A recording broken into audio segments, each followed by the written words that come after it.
Hello, my name is Donna Field and I'm from Because It Matters. We are a mobile education and care professional development training service. On the 17th of October 2016, the Mandatory Reporter Guide was updated to the 7th edition and moved from the Keep Them Safe site to a new website called reporter.childstory.nsw.gov.au. I would like to take you through the new MRG edition while accessing this new site. So what you can see on your screen at the moment is the Keep Them Safe site, because that's the one that most Mandatory Reporter Guide people are familiar with. So we would normally have clicked on the online Mandatory Reporter Guide and we would click Read More and it would take us to the MRG. As you can see, it now takes us to the new Child Story Reporter site. This is Welcome to the Child Story Reporter community. So if we scroll down, we can see we have information about what is mandatory reporting, responding to and reporting abuse and neglect, and we can start the MRG. We also have an opportunity to provide feedback, which I think is very important in regards to changes to the MRG. And there's a section here where you can subscribe to the mailing list, and I would suggest that you do that. So let's go up here and we will have a look at the MRG for today. So the MRG is very much the same as before. It's just been made a little bit cleaner when you look at it on a website. So we still have the same decision trees: physical abuse, neglect, sexual abuse, psychological harm, danger to self or others, and then we have the sections that are about the adults when we have concerns for the adult caring for the child. So relinquishing care, care of concern, and the unborn child. If you want to have a look at which one you might need to use, then you click down on the drop box and it will give you an explanation of what each one means. When you look at these two, they're a little bit different because in neglect it has subtrees. So once you do neglect, you need to make a decision on which one it's going to be about. So you would select that and it will provide extra information for you.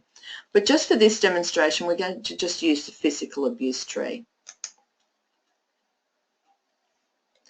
So as before, it comes up with a question, are you aware or reasonably suspicious of a current injury? And on the old Keep Them Safe site, we used to have the information on the right-hand side. We still do, but we just need to click down on the drop-down box. And then we need to read this information. Are you aware or reasonably suspicious of a current injury? So we need to read this information here. And it says and. Anything that has and means that we must take into consideration the information that's underneath it as well. Sometimes it may state or, and that says one or the other. But if it says and, you need to have something here and this part here. So just for this state, I'm going to click no, just so you can see what happens next. So it just wants some more information. So this time it's asked me 5 more questions. Sometimes it might be 1, 2, 3. It's different depending on how you answer. So in regards to this one, we have A, B, C, D and E. And to find the information for A, I need to click A. And I once again need to read the right-hand side. So I need to read this and it needs to be incorporated with this here. And once I've read that, I need to make a decision of what the concerns I have for the child. For this one, I'm going to say yes. I'll pop that back up. Then I look at B. I read the question and I need to pop down and I need to read what's on the right-hand side before I make my decision. Just for this example, I'm going to say no, and I'll pop this back up. I go to C, I read the question, pop C down, have a read and make my decision. Look at D, read the question, look at the information and make my decision. And just for the example, I'm just clicking no on all the others. I read E, drop down box and make a decision. And when I get to the end, I need to click next. Now if I try to do this without clicking everything, then it won't let me go through. It'll actually remind me that I had more answers to complete. Existence of other concerns. So it's now in the MRG, the way it was built was that it generally knows what the outcome is going to be, whether I'm going to be reporting or not, but now it wants to know if I have existence for other concerns and explains what this is about. And I'm going to say yes, I'm concerned that the child I'm making an example of has not just physical abuse, but I'm concerned emotionally. So I might state that the child has shown concerns regarding their emotional development. And I would actually fulfill this in specifics of whether the child has been more distressed or fearful or what it is that I'm seeing from there, because this is going to be able to be printed off or saved into your computer for a later date. So I'm going to do next. Now it wants to know if I have concerns for other children, and has an explanation on the right hand side. And just for this example I'm going to say no, because if I say yes, the same thing will happen, that it will just pop up so that that I have to put in some more comments. So the decision report is an explanation of the MRG outcome based on your answers to the decision tree questions. This should be printed and or saved for your records. So for this one here, it says report to the Child Protection Helpline. I can use the e-report, or I can phone 133 627. Now please be mindful that on here it is stating from the 13th of November that this will change to the 132 111 number. So the 132 111 number was the number that anyone in the community could use, but from November it means that mandatory reporters and the community will use one number, not two separate numbers. And it says that this report to the Child Protection Helpline needs to be done the next 24 hours. If it was an immediate report, we would not have this come up. The e-report is not available if it's an immediate report. So let's step back and let's have a look again. I want to generate this report. So it's going to bring me up with a PDF that I can save into my computer, or I can print off and put in a confidential file, not the file that everybody has access to. Once again, it tells me that what the MRG's final decision is, what information I'm going to need when I make a call to community services, and it also has some extra support information here. And depending on your system, you can save this to your file wherever you want it to go. Okay, so let's go back to the MRG.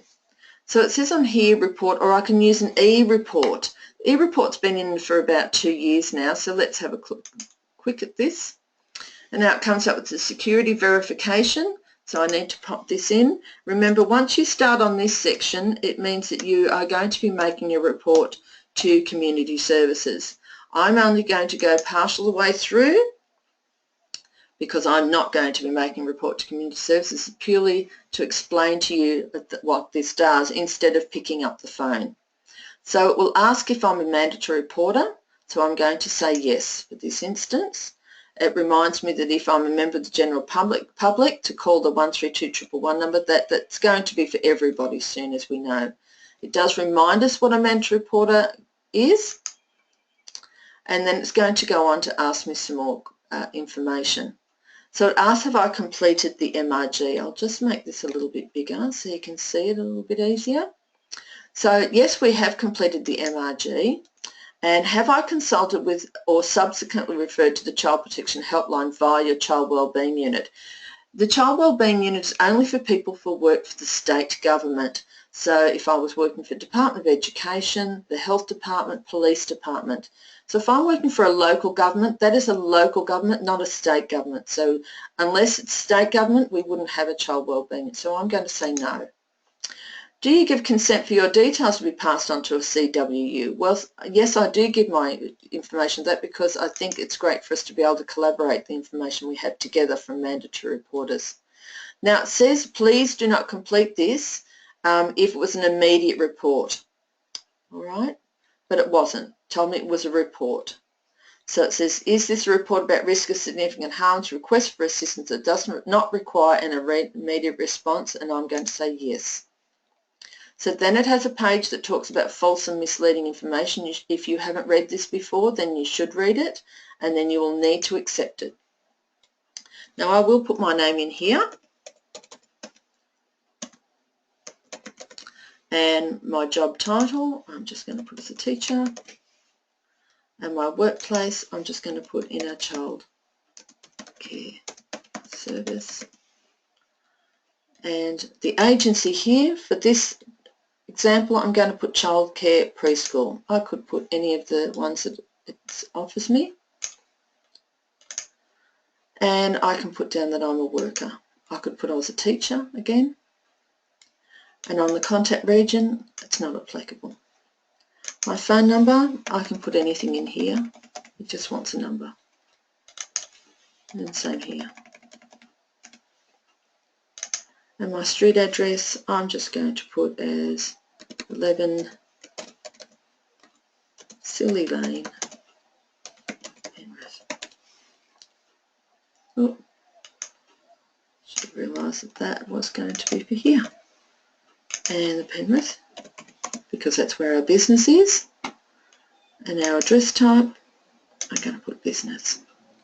And how do I want them to get back to me? I would prefer an email. So I need to put an email in here. So I'm going to put reception at, because it matters.com.au.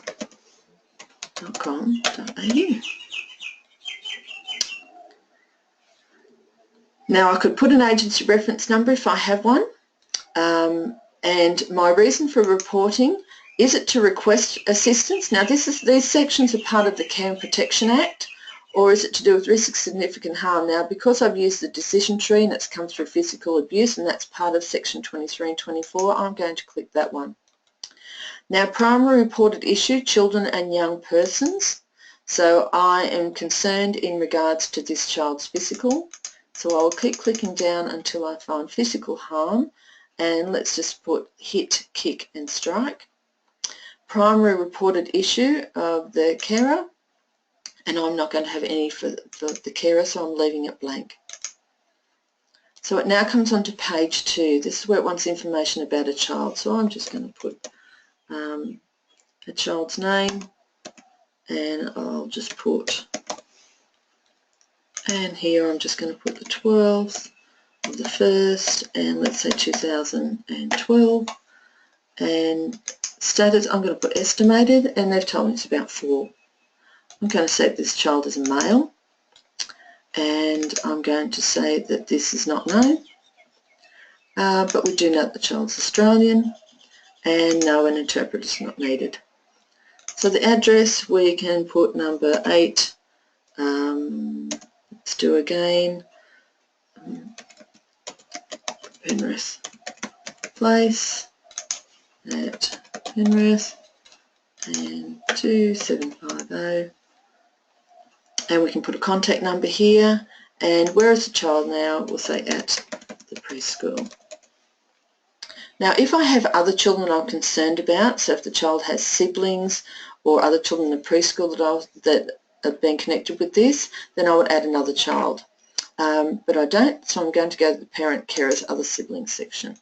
So it says, do you have the details of family name, relationship to the subjects of the report of any parents, carers or siblings? Now in your service you would have this.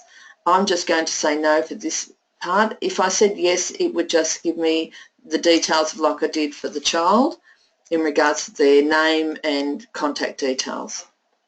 Now it wants to know about the report. So do you know of any relevant criminal history of the parents or carers? So I'm going to put no on each one of these.